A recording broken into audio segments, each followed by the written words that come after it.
Queridos irmãos, o tema do nosso culto é Sua alma corre perigo. O texto para a nossa meditação é o Evangelho de Marcos, capítulo 8, versículos 36 e 37, o qual faremos a leitura agora. Está escrito assim: Pois que adianta o homem ganhar o mundo inteiro e perder a sua vida? Ou que daria o homem em troca de sua vida? Amém? Vamos orar mais uma vez? Senhor, nos abençoe, pois as palavras de teu Filho ressoam, Senhor, em nossos ouvidos, em nossos corações. Que o Senhor nos faça compreendê-las, nos faça entender, Senhor, o significado destas palavras para as nossas vidas hoje. Para que, meu Deus, nós possamos compreender que precioso tesouro existe dentro de nós. Ajuda-nos por tua graça e nos abençoe, Pai. Mais uma vez oramos e agradecemos ao Senhor por tua palavra lida, no nome de Jesus Cristo, nosso Senhor. Amém. O Senhor Jesus está nos alertando sobre algo muito importante que diz respeito a cada ser humano vivo sobre a terra ainda hoje. A realidade de que nós não somos só matéria.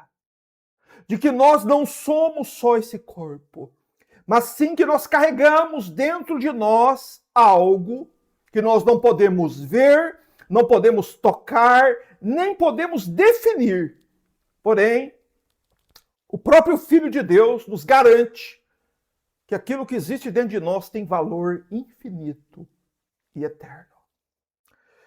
E o Senhor Jesus, ele vai além ainda. Ele nos informa que nós estamos correndo o risco iminente de perder a coisa mais valiosa que nós possuímos. Meus irmãos, e com certeza essa é uma parte da Bíblia, essa é uma verdade bíblica que muito poucas pessoas no mundo gostam ou querem ouvir. Que existe esse aspecto da existência humana, que o mundo não quer que você ou eu venhamos dar a devida atenção.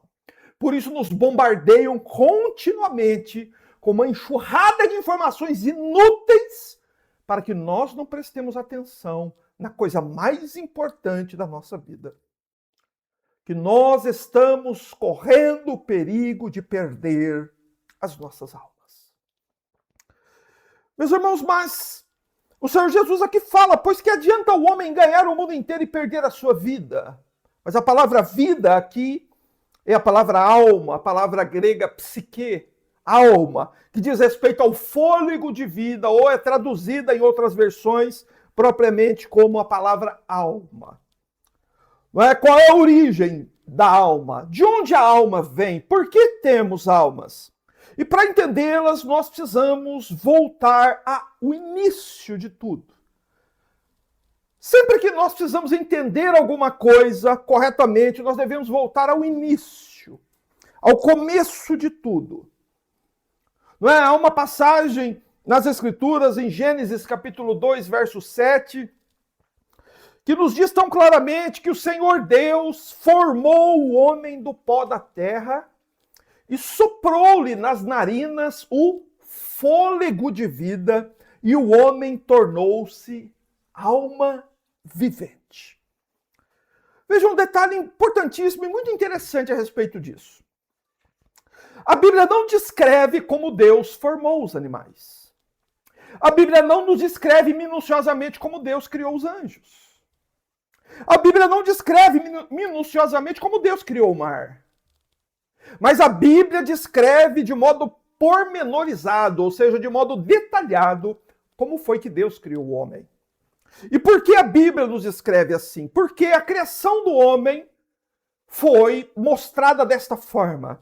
Que Deus formou o homem do pó da terra e soprou nas narinas do homem algo que o Espírito Santo chama de fôlego de vida.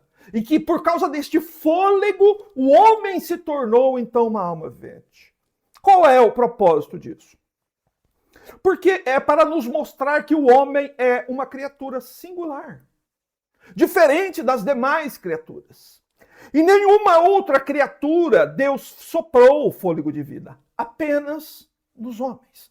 Quer dizer que esta alma imperecível, imortal, existe apenas no homem. E esse é um detalhe importante. Por que Deus nos formou assim? Porque Deus formou-nos com o pó da terra, ou seja, nos deu um corpo físico e soprou dentro de nós o fôlego de vida, nos fez alma vivente. A razão é a seguinte: Deus nos deu um corpo físico para que nós pudéssemos nos relacionar com a criação de Deus. E o fôlego de vida, por sua vez, ou seja, a alma, da qual o Senhor Jesus nos alerta que corremos o risco de perdê-la para sempre, nos foi dada também com uma finalidade: para que nós nos relacionássemos com o Criador. Portanto, nós temos um corpo físico para nos relacionar com a criação e uma alma dentro de nós que essencialmente nos foi dada para nos relacionar com Deus. O homem foi criado para isso. A razão da existência humana não deveria ser usufruir da criação, e sim usufruir da presença do Criador. Deus deu aos homens, à raça humana, uma existência muito mais nobre, muito mais importante que qualquer outra. Ou seja, nós não fomos criados apenas para existir por algumas décadas e depois deixar de existir. Não. Pensar assim é uma loucura. Pensar que você nasce, cresce, trabalha, envelhece, morre e tudo termina, isso é loucura. É a maior das loucuras você pensar assim. Entretanto, não é exatamente assim que a maioria dos homens pensa. Você já parou para pensar nisso? Você já se perguntou por que os homens pensam assim? Porque é exatamente assim que o mundo quer que você pense. É por isso que existe uma agenda contínua de festividades mundanas, mantendo a mente dos homens focada nisso. É por isso que cada vez surgem novidades, mais informações, mais meios de você ter a sua mente saturada de informações, para que você não pense nisso. Mas a verdade que está na Bíblia do início ao fim é essa: nós temos almas. O Criador nos fez do pó da terra e soprou em nós o fôlego de vida. Por isso somos alma vivente. Morremos, nosso corpo volta ao pó, mas a nossa alma permanece consciente e imortal para sempre. Amados, este é o primeiro ponto. Nós temos almas. De onde ela veio? Deus nos deu. Para que razão? Para que nós nos relacionássemos com Deus. Entretanto, entre nós e Deus há um mundo chamando nossa atenção, tentando fazer com que nós nos esqueçamos deste ponto tão importante da nossa vida, que é: nós temos almas e estamos correndo o risco iminente de perdê-las para sempre. Só que nós devemos ter em mente também, como nosso segundo ponto, é que o mundo tem uma vantagem sobre nós. E a vantagem é que nós podemos ver o mundo, entretanto não podemos ver nossas almas. Porque mesmo que você procure um médico e faça o exame mais avançado da medicina, uma ressonância, uma tomografia, a sua alma não vai ser detectada. Os exames não vão mostrar algo dentro de você que não seja físico, biológico. Não existe na medicina algum esclarecimento, algo de que exista uma alma dentro de você. Entretanto, é exatamente assim que a Bíblia nos diz, que nós temos almas. Mas por que nós não podemos ver nossas almas?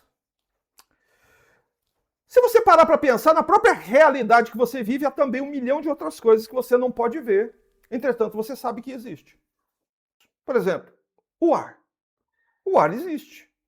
Você depende dele nesse exato momento para continuar vivendo. Porém, você vê o ar. Você consegue definir o ar. Você consegue pegar o ar. Não. O vento, por exemplo. O vento sopra, arranca telhas, destrói casas. Mas você não pode ver o vento, tocar o vento, pegar o vento, guardar o vento. Você não consegue. Mas você sabe que o vento existe. A força da gravidade, que mantém agora grudado aqui no chão, faz com que nós não flutuemos espaço adentro. A força da gravidade existe. Você pode vê-la? Você pode defini-la? Você pode pegá-la? Você pode tocar na lei da gravidade? Não, mas ela existe. E há 1 milhão de outras coisas que você não pode ver e que também existem. Então observe, meus irmãos, que do mesmo modo é a nossa alma. Por que nós não podemos ver, nem tocar, nem definir? Porque ela é espírito. Foi o sopro de Deus dado ao primeiro homem, que depois foi passado a todos os filhos dele por geração ordinária. Todos os seres humanos que nascem no mundo nascem com almas, porque esse foi uma dádiva que Deus deu a Adão lá no princípio.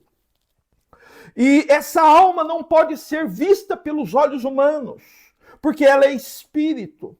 E é exatamente essa parte essencial do nosso ser que o Senhor Jesus nos informa que corre grande perigo.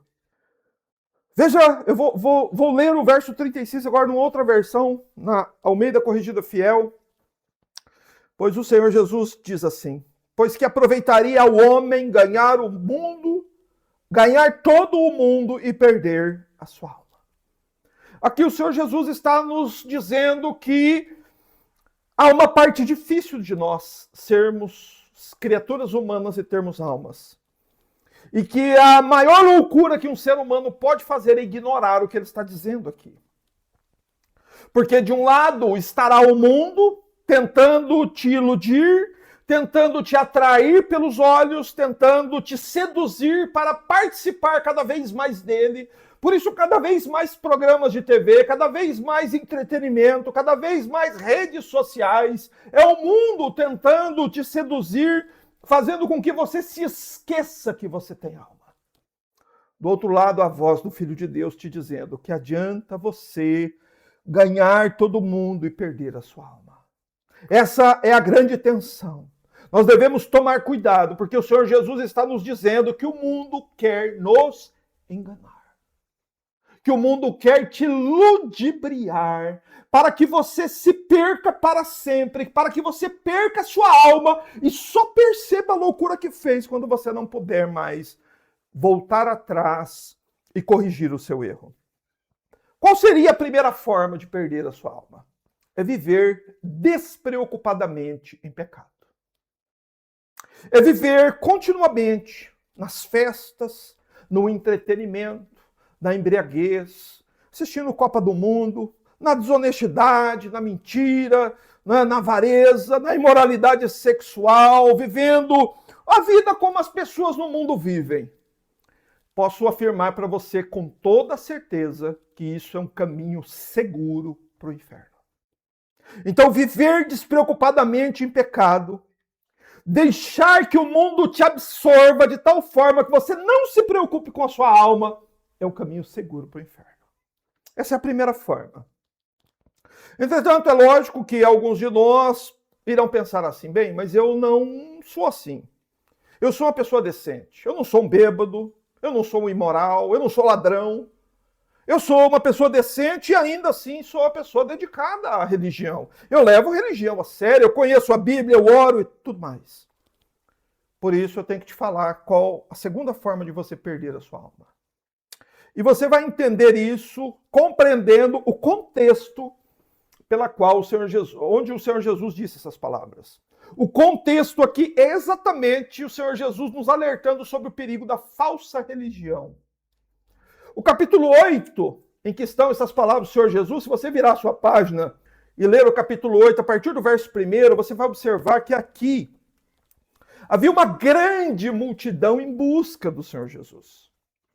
Uma grande multidão faminta indo em busca do Senhor Jesus. Entretanto, esta grande multidão estava indo ao Senhor Jesus, estava buscando a Jesus pelos motivos errados. O que eles queriam? Eles estavam doentes e famintos, e então eles vão buscar o Senhor Jesus. E o que o Senhor Jesus faz? O Senhor Jesus cura as doenças deles. O Senhor Jesus multiplica pão e peixe, eles se alimentam. E então, quando todos estão saciados, o Senhor Jesus os despede para sua casa. Entretanto, o capítulo 8, verso 2, nos deixa claro o motivo pela qual o Senhor Jesus fez isso. Porque o Senhor Jesus curou as doenças deles e multiplicou pães e peixes para eles comerem. O Senhor Jesus sentiu compaixão deles. Isso nos mostra que Deus, nosso Senhor, ele não é insensível quanto ao sofrimento humano. Porém, não foi por essa razão que Jesus desceu do céu. Jesus não veio dos céus à terra para aliviar os sofrimentos humanos, para alimentar os estômagos dos homens. Não. Jesus veio dos céus à terra para salvar nossas almas, para redimir nossos corpos, para nos salvar exatamente disso que ele está nos dizendo aqui, que nós devemos tomar cuidado para não perder. Porém, o que a multidão queria? A multidão queria o pão, queria o peixe, queria a cura, e eles pensavam que o Senhor Jesus estava ali por isso. Mas quando o Senhor Jesus os adverte, os alerta sobre a verdade de suas almas, o que eles fazem? João 6,66, que é uma passagem paralela, nos informa que eles, então, dão as costas para o Senhor Jesus e vão embora. Ou seja, o que eles queriam? Eles queriam Jesus, eles estavam em busca de Jesus, mas a religião dessas pessoas estava baseada no terreno, era uma religião desprovida de entendimento, elas não sabiam a razão real pela qual o Senhor Jesus havia vindo. E além disso, aliado a isso, eles tinham preguiça de conhecer a verdade. Eles queriam o milagre, eles queriam o pão, eles queriam a bênção, mas eles não queriam o quê? A verdade. E o que a multidão fez então? A multidão foi embora. Meus irmãos, e por que eu estou falando sobre isso agora? Porque essa religião da multidão, que quer pão, peixe, milagre e prosperidade, não sumiu do mundo. Pelo contrário, ela predomina na terra. É um caminho seguro para o inferno também. Porém, isso aqui contraria nosso modo de ver a realidade. Nós pensamos que a prostituta, o ladrão, o bandido, o assassino é que estão indo para o inferno. Que as pessoas que estão com suas Bíblias indo a lugares e templos religiosos estão indo todo mundo para o céu. Entretanto, é exatamente para a multidão que o Senhor diz assim, que adianta vocês ganhar o mundo inteiro e perder sua alma. Por isso, entenda uma coisa.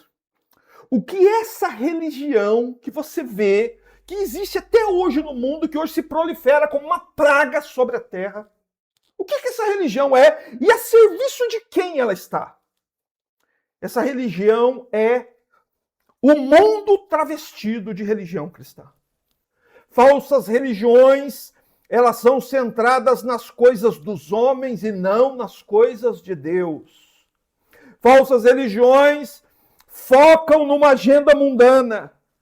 Falsas religiões falam da terra e não do céu, falam do corpo e não da alma. Falsas religiões falam de prosperidade na terra e não de tesouros no céu. Falsas religiões, elas saíram da mente de Satanás. Escuta, porque tão perigoso quanto você viver declaradamente em pecado, você viver de modo despreocupado numa falsa religião, que só fala do que é terreno, só fala de cura, só fala de panela cheia, só fala de prosperidade, só fala de vitória, vitória e vitória, e não fala de alma. Não fala sobre o perigo dos homens perderem suas almas. Esse tipo de religião não está a serviço de Deus, está a serviço do diabo, e por isso que Marcos capítulo 8 é uma passagem da Bíblia muito importante. Mas há ainda uma terceira forma de você perder sua alma, que é através da negligência e preguiça de cuidar da sua própria alma. O mundo exige que você cuide das coisas do mundo com dedicação. Se você for negligente do seu trabalho, o que acontece com você? Você é mandado embora. Se você for preguiçoso na escola, você não passa de ano. O mundo exige de você. Agora você pensa que a sua alma não vai exigir. Você pensa que aquilo que é mais caro do que o mundo inteiro não vai exigir dedicação. Por isso, preste atenção nisso. A terceira forma de você perder sua alma é através da negligência e da preguiça espiritual. Isso é um caminho seguro também para o inferno. Por isso, desperte com as palavras de Cristo. Não adianta você se dedicar ao mundo. É perda de tempo, de suor. E você vai, com isso, perder também a coisa mais valiosa que você tem. Por acaso não é a verdade que as pessoas só valorizam o que têm depois que perdem? O que o mundo quer que você pense é que a sua alma não vale nada. Por isso, cuidado, que essas são as 3 maneiras de você perder a sua alma. Vida de pecados declarados, através de uma falsa religião que só pensa na terra, e através de uma vida de preguiça e negligência com a sua própria alma. Escuta o que diz o Senhor. Você está vivendo, e eu também, sob o tempo da paciência e da misericórdia de Deus, e logo este tempo vai terminar. E vai terminar para sempre. E você não vai poder voltar aqui para que você possa recuperar o que perdeu. Se você perder sua alma, você não vai poder reavê-la jamais. Para sempre, por toda a eternidade, você perdeu. Por isso, entenda uma coisa, não dá trabalho perder sua alma. Porém, o contrário também é verdade. Dá trabalho você ganhar sua alma. Dá trabalho você ir para o céu. Por isso, preste atenção no que diz o Senhor. O mundo e sua alma não são amigos. O mundo e sua alma são inimigos. Tão certo quanto Cristo e o diabo são inimigos. O mundo e sua alma são inimigos. Porém, o mundo se finge de amigo para te enganar e te ludibriar até que seja tarde demais. E agora presta atenção no que você vai escutar. A perda da alma é a perda mais pesada que um ser humano pode ter. Você já sofreu e sofrerá ainda pesadas perdas aqui no mundo. Você vai sofrer a perda de queridos irmãos, de pessoas que você ama. Pode ser que você perca seus bens. No entanto, nenhum tipo de perda sentida nesta vida, por mais dura que tenha sido, pode sequer ser comparada ao que Jesus está nos alertando aqui, a perder a sua alma. Porque perder a alma é algo que um ser humano vivo não consegue expressar com palavras. Como que eu poderia expressar isso? O que seria perder a sua alma? Mas o Senhor Jesus disse que nós devemos ter cuidado para não perder a nossa alma. E ele nos dá também uma segunda pergunta, que ele diz o seguinte, que depois que você perder a sua alma, não há mais nada que você possa fazer. O verso 37 ele diz isso. O que daria o homem em troca de sua vida ou em troca de sua alma? O que daria o homem em troca de sua alma? O que você poderia dar em troca de sua alma depois que você deixar esse mundo? O que você tem que você poderia oferecer a Deus? Mesmo que você seja a pessoa mais rica e influente, mesmo que você tenha sido uma pessoa muito rica neste mundo, a Bíblia nos diz no Salmo 49:8 que a redenção de uma alma é caríssima. Que ninguém poderia redimir a sua alma. Então pensa, quem poderia resgatar a própria alma? Se nem ainda o mundo inteiro seria suficiente para pagar o preço por uma única alma. Então escuta, você está sendo enganado pelo mundo. Essas coisas que você pensou até hoje são ilusões. Chegará uma hora que as luzes do mundo se apagarão, que você perceberá que o dinheiro é inútil, não vale nada, que você entenderá que os seus bens virarão pó.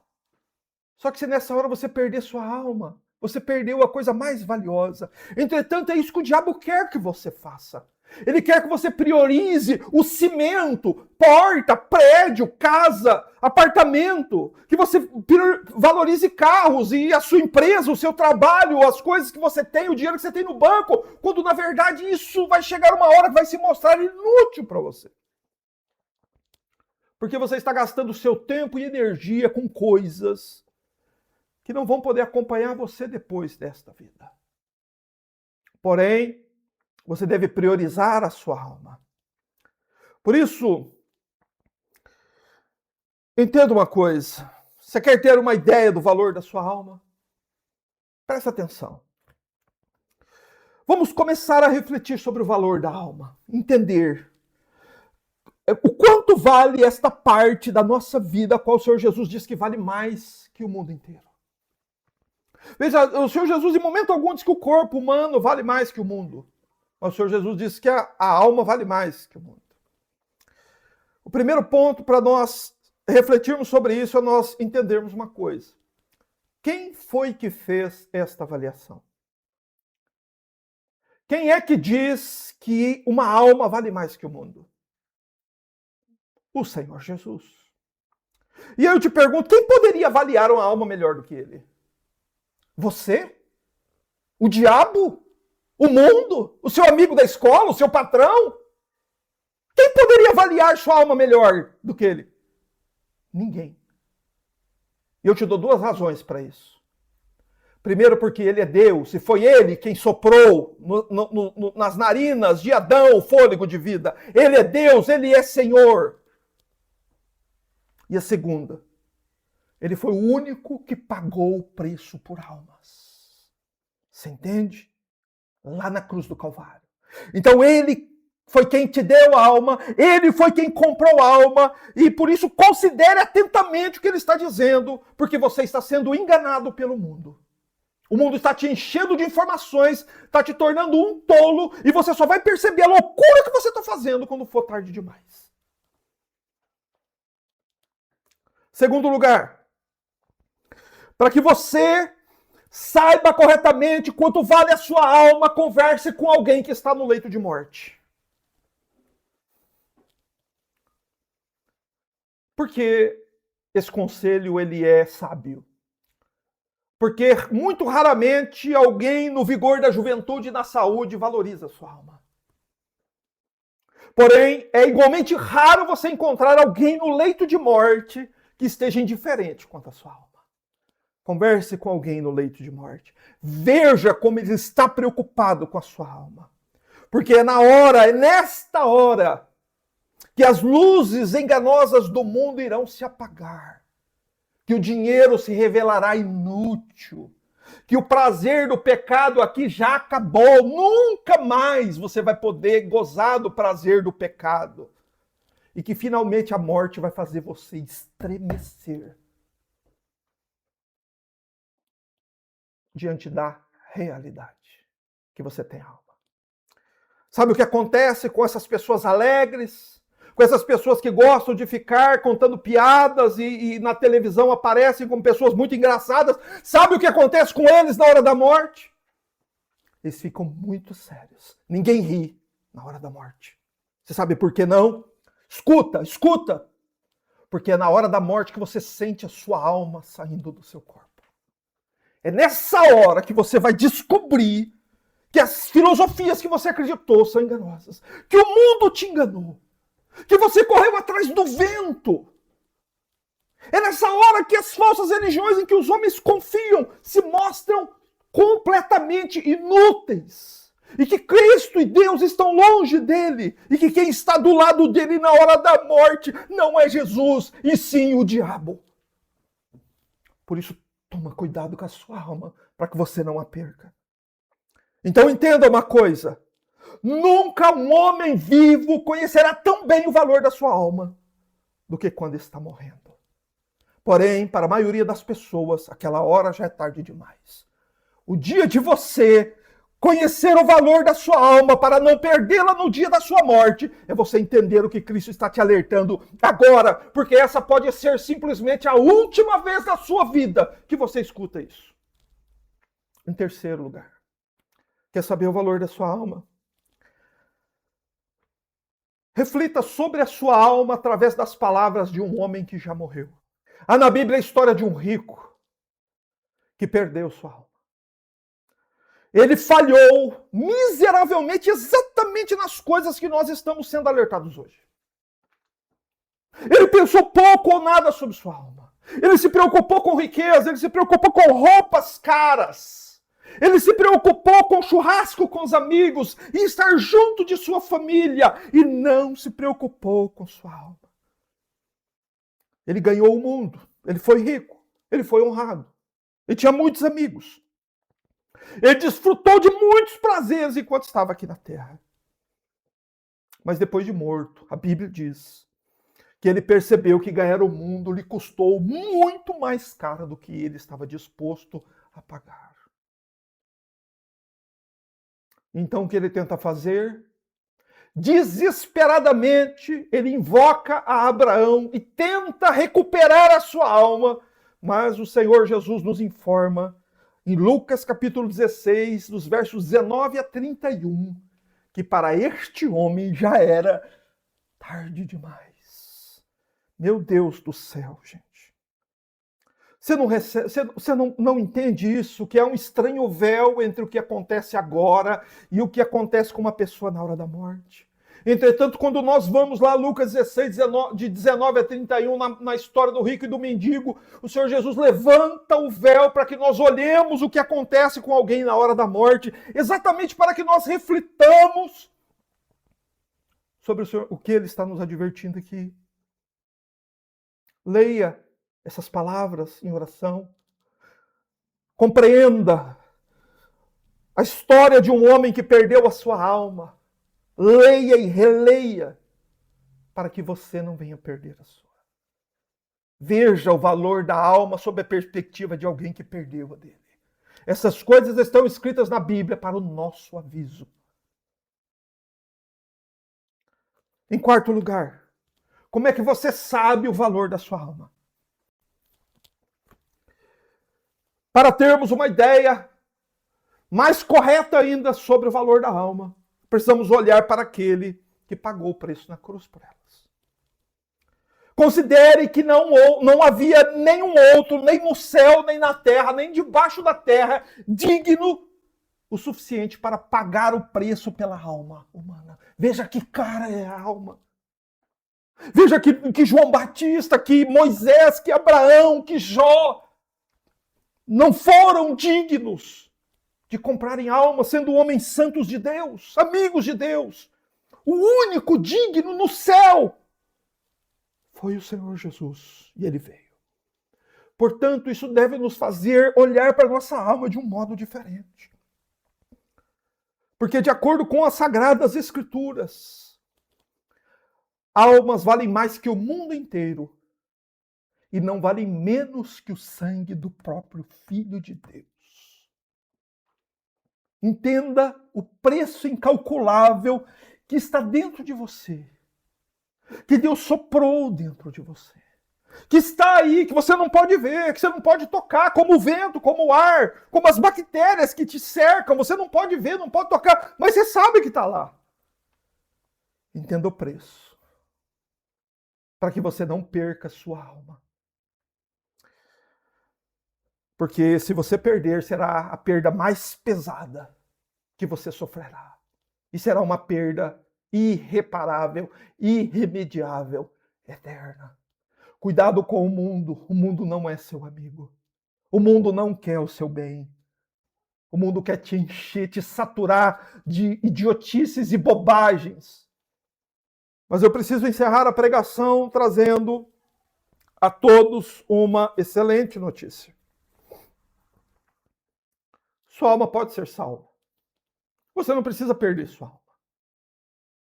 Se você não fizer nada, você vai perder.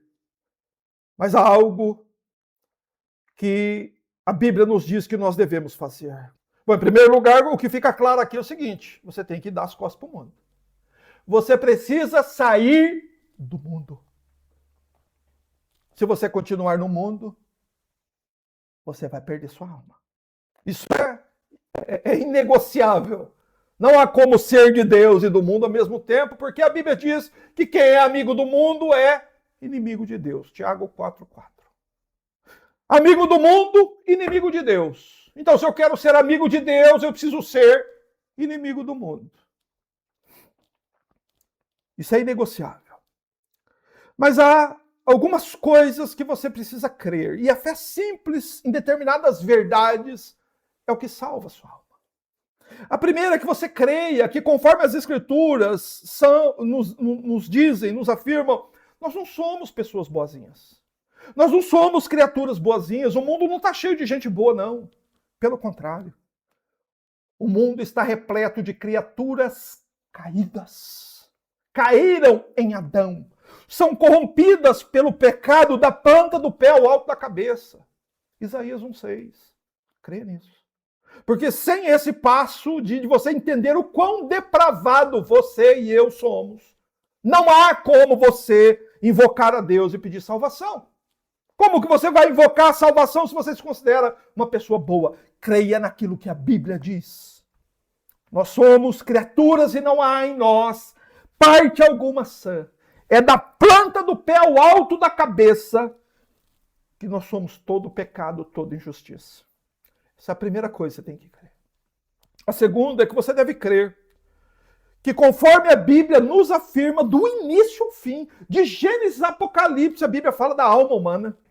Existe dentro de nós algo que nós não podemos ver, definir, nem tocar. Contudo, de acordo com a avaliação que o próprio Filho de Deus fez, a alma possui valor incalculável. Ela é imortal, imperecível. Nem se jogar ela dentro de uma fornalha acesa, ela não é destruída. Ela é imortal. Ou por acaso você pensa que Deus soprou o quê em você? Deus soprou dentro de você a eternidade. Por isso que Deus sopra no homem o que existe dentro de Deus. Aquilo que não morre jamais. Então você tem dentro de você algo que é você.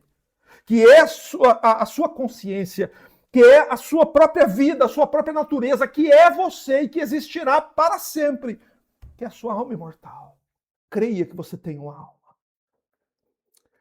Em terceiro lugar, você tem que crer que aquele que fez a avaliação de uma alma como sendo mais cara do que o mundo inteiro, com todo o ouro, toda a prata, todas as nações, todas as terras, prédios e casas, teve que descer do céu para fazer expiação por você. Porque você não é uma criatura boazinha. É um pecador corrompido da planta do pé ao alto da cabeça, que só é aceito pelo Deus santo e verdadeiro, só pode ter um relacionamento com Deus, você só pode usar a sua alma agora do modo como Deus quer que você use, porque Deus só te aceita por causa de Jesus Cristo.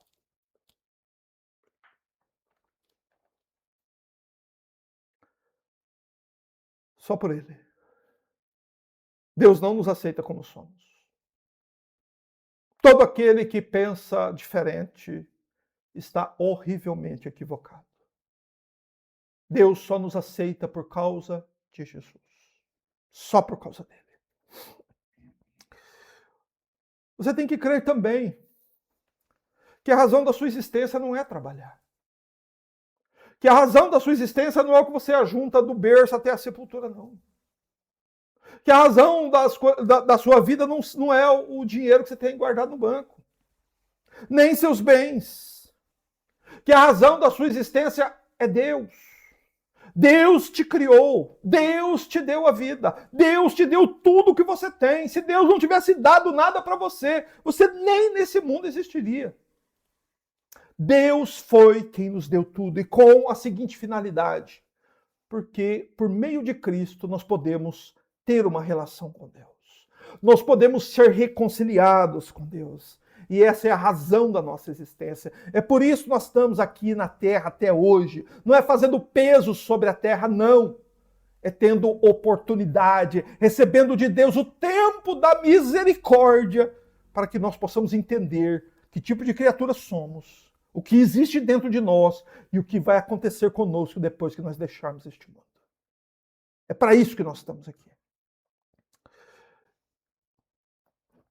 Foi para isso que o avaliador das almas morreu na cruz. Foi para isso. Porque você não teria o que dar em troca da sua vida. Foi Ele que deu. Veja como Deus te deu tudo e te deu ainda um pastor para sua alma. Aquele que a Bíblia chama de amigo de pecadores. E é exatamente de um amigo assim que a sua alma imortal mais precisa. Seja sábio. Não dê ouvidos àquilo que o mundo diz, dê ouvidos àquilo que o Senhor diz. Porque Ele, sim, Te ensinará durante a vida como proceder e andar para o céu. Na hora da sua morte, Ele que vai estar do seu lado. O bendito Filho do Deus Altíssimo. Como o rei Davi proclamou no Salmo 23, verso 4, dizendo: ainda que eu ande pelo vale da sombra da morte, não temerei mal algum, porque tu estás comigo. A tua vara e o teu cajado me consolam. Se você viver para o Senhor, Ele vai estar ao seu lado na hora da morte. E Ele te levará salvo para as moradas eternas. Por isso, compreenda que depois de dizer tudo o que eu disse aqui, agora o que eu faço? Qual é o meu dever? O meu dever é dizer para vocês o que o apóstolo Paulo disse. Eu encarrego cada um de vocês pelo cuidado das suas próprias almas. Se você perder a sua alma, você é o único responsável por isso. Porque a mim compete pregar o evangelho. A você compete crer. A você compete agora cuidar. A você compete agora chorar e pedir a misericórdia de Deus, para que você não venha encontrar naquele lugar dos desesperados, como aquele homem rico, o qual a Bíblia nos ensina que perdeu a sua alma. Para que você não venha ser um companheiro dele no lugar de fogo por toda a eternidade, mas que o seu lugar possa ser ao lado de Cristo no céu, para a glória de Deus. Mas é só naquele dia que os homens saberão que perder a sua alma é a perda mais pesada. E também será naquele dia que aqueles que cuidaram de suas almas finalmente saberão que fizeram e receberão a maior das bênçãos, cuidar de suas almas. Mas você agora está encarregado pelo tempo que se chama hoje, porque os seus olhos foram abertos para o próprio valor da sua alma. Não por mim, mas pela Bíblia, pelo Evangelho. Agora você é encarregado de fazer isso. Porque simplesmente ninguém pode fazer isso por você. Se você não fizer nada, você pode ter a mais absoluta certeza que na hora da morte você vai se ver no mais terrível desespero. Então a hora é hoje. Você está vivendo o tempo da misericórdia. Feche seus olhos. Vamos orar. Vamos pedir a Deus uma bênção por nós. Que o Senhor nos ajude. Senhor, nós te louvamos pela graça, bondade e misericórdia, a qual o Senhor estendeu sobre nós nesta tarde. De sermos, Senhor, tão severamente advertidos e repreendidos, meu Deus, por conta deste mundo, Senhor, que nos cerca, que tenta nos seduzir, que tenta, Senhor, encharcar a nossa mente com tantas informações, com tantas coisas. Ó Senhor, tem misericórdia. Ensina-nos, ó Deus, o caminho do céu.